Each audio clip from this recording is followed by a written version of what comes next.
Welcome everyone. Thank you for coming to this session. So my name is Joelle Janigian, and I'll give you a little bit of background about myself. So I have a fashion blog called My Sunday Dress. It's kind of a blog website mixture thing, and I talk about fashion and also God. And because you know what, the Bible was written so long ago, but it's still just as relevant today that it was when it was first written. So I take some of those verses and some of those passages, and I really apply it to our lives now, so that girls of all ages can really go on there and see and hear about relationships, hear about all these topics related to the Bible and what God's view is on those. So I do talk about fashion too, and give some modest fashion ideas. I have some fashion posts I put on as well. So it's a little bit about my blog, but we'll just get started. So what does God think about fashion is our question for today. So does anybody here know who the first ever fashion designer was? Yes? God. Nope. Close though. Close. What is this? Yes. Eve? Yep, Adam and Eve, exactly. You're very close. So Adam and Eve were the first ever fashion designers. So Genesis 3:7 says, "Then the eyes of both of them were opened, and they realized they were naked. So they sewed fig leaves together and made coverings for themselves."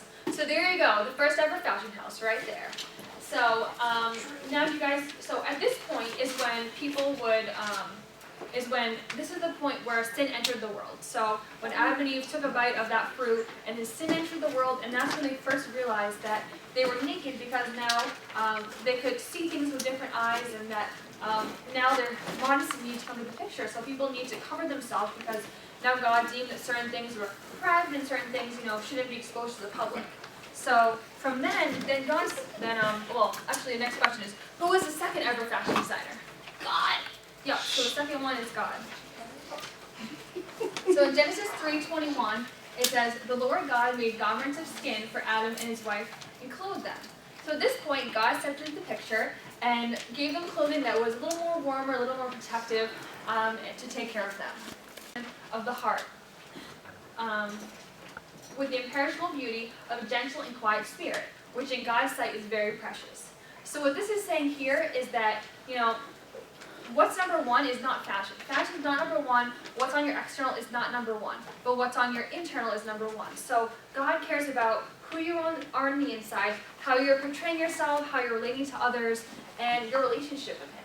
So if we have a beautiful heart, one that cares for others and helps others, and represents Christ well, then that's what the most important thing is. Now, this is not saying that fashion is bad. If you read it, it doesn't say, do not wear gold jewelry or don't do these things. It's saying, don't let that be where your beauty comes from.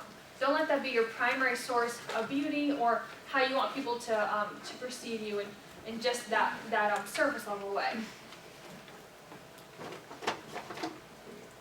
So you guys all have papers in front of you, and hopefully if your pen isn't working, let me know. But on your paper, there's a question I want you to answer. And it says, how are you beautiful on the inside? So what are things you do, what's things about your personality, whatever it is, that people see that you're beautiful on the inside. So I'll take a few minutes to you guys do that.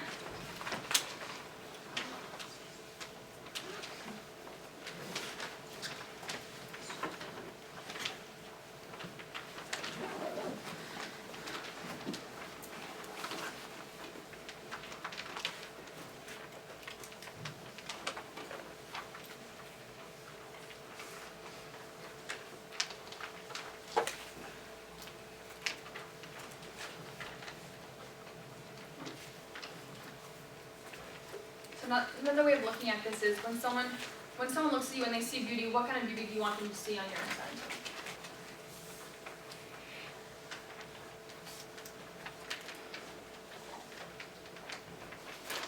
Just look up at me when you're all done, so I'll know when to continue.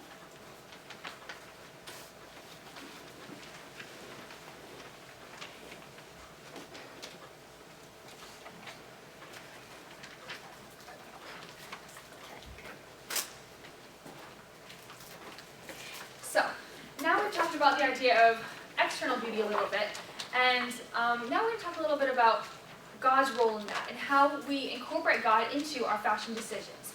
Now, most people, when they think of Christian fashion, they think of modesty or modest fashion.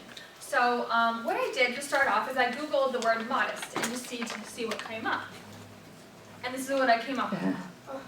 So, now, there's nothing wrong with what they're wearing here. I'm not going to critique that. But for people who are interested in maybe a more trendy, fashionable look, then this might not do for some people. So what I want to talk about today is how do we keep that modesty, but do it in a way that is fashionable for those who are interested in that.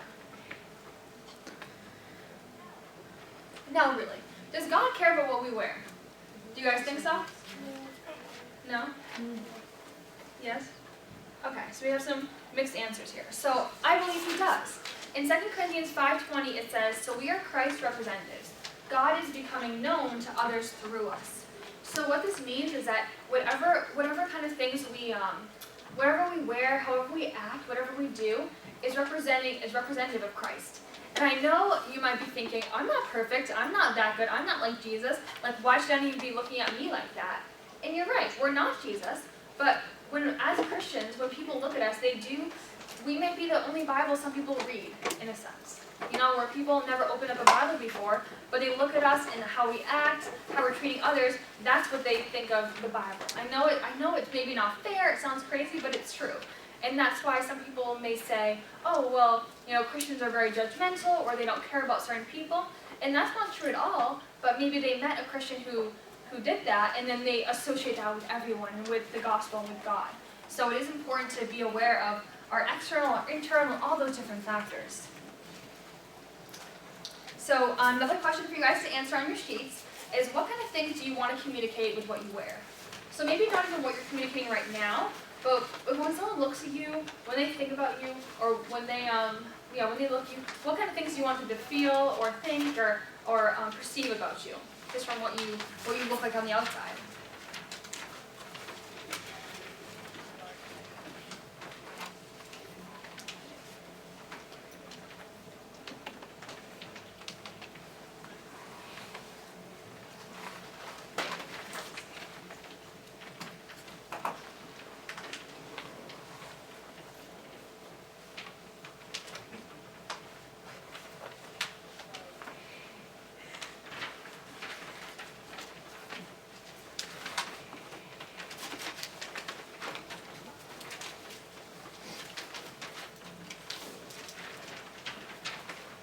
If you have some pens, let me know, and I can give you guys a new pen too.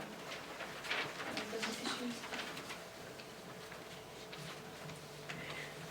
Okay. If you're ready, please keep writing. I'm going to move on still. So where's the line? We talked about modest fashion. We talked about the extreme modest, which we saw with the girls with the completely covered dresses.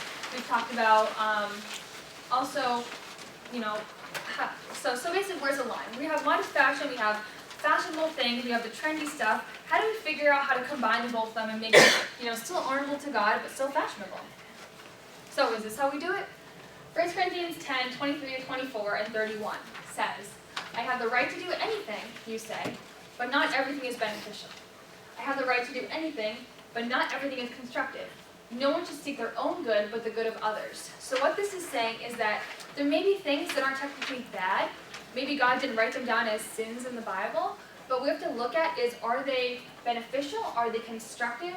Is it, are we seeking our own good, or are we seeking others' good? Now, an example of this, and I'll relate it back to fashion after, but that, for example, like maybe you got invited to a party at your school, and you're kind of thinking, and you know that there's things that are going to go on there that your parents don't want you to be around or be involved with. You know you're not really supposed to be there, but you just say to yourself, I can go because I'm not going to do what everyone else is doing there. I can go because, I'm not going to do anything that's bad. I'll just go there and be there. But what you should think about in this example is think, okay, so if I go there, what kind of message would I be sending? Or, maybe my non-Christian friends, like, how would that make them, see me? Would they be confused about it? Just, ask yourself this kind of questions. There may be different examples that are really better to you in your life, but whatever it is, there's some of those things that are iffy and confusing. It's good to really look and say, is this constructive for me? Is this beneficial? And that relates right back to fashion too.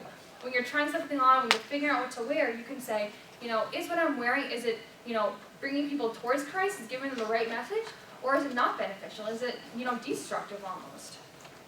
And the last verse says, "So whether you eat or drink or whatever you do it all for the glory of God." So whether you're playing sports, whether you're working with fashion, whatever it may be, all these things can be done to glorify God, combining both of them, talking about them, and just doing it in a way where, God is involved, because He does want to be involved in all these decisions of your life. So, with all that said, can I honor God? Can I please God and still be fashionable all at the same time? So, of course, I say yes, because that's why I'm here today. Otherwise, I wouldn't be up here talking about this. So what I'm going to do is go through some of my items from my wardrobe and talk through them a little bit and kind of give you some ideas of, ways to put a modest twist on something that's still very stylish and trendy. So can I have a volunteer? Yeah. Do you want to come up? All right. You volunteered. Whoa. Okay. Do you want to hold this up here? Yeah, just hold it up for everyone to see. So this dress you see here, this is something you see in a lot of stores recently. This is not Forever 21. It's a typical dress where it's very form-fitting and it really hugs all your curves in a sense, and it's very short too. So also too, if somebody, when you put it on, it gets even shorter. So this is an example of a very typical dress that you see a lot of girls wearing. But what I want to do is show you some, modest alternatives to a dress like this. So, if you want to stand, move a little bit back that way. Yeah, perfect. And keep that hold up. So I'm just going to hold up some other outfits and we can kind of look at them against that one as well. So one idea I love is the maxi dress. I don't know if some of you guys have worn this style before, but it's just a really very long dress. It's very fashionable and it's very comfortable to wear too. You can easily dress it up with a necklace. So I love wearing it with this yellow statement necklace here. It's one of my favorites. It's very comfortable and very modest too, as you can see. Now there is a big V-neck here, so what you can do with that is put maybe like a cami or camisole on underneath, just like it's kind of like, I'm sure you guys have seen those before, just like the very simple shirts to go underneath. You can also pair it with a scarf, so you can kind of wrap a scarf around it to cover some of the extra cleavage. And two, my friend Tony back there, she sells she makes her own cowls. I don't know if you've heard of cowls before, the circular scarves like she's wearing now. She's going to have her cards on the back table if you guys are interested in getting a cowl. But so that's another way to kind of dress something up. It's very modest and can cover a little extra skin there. So the next type of dress is what I call the semi-maxi dress.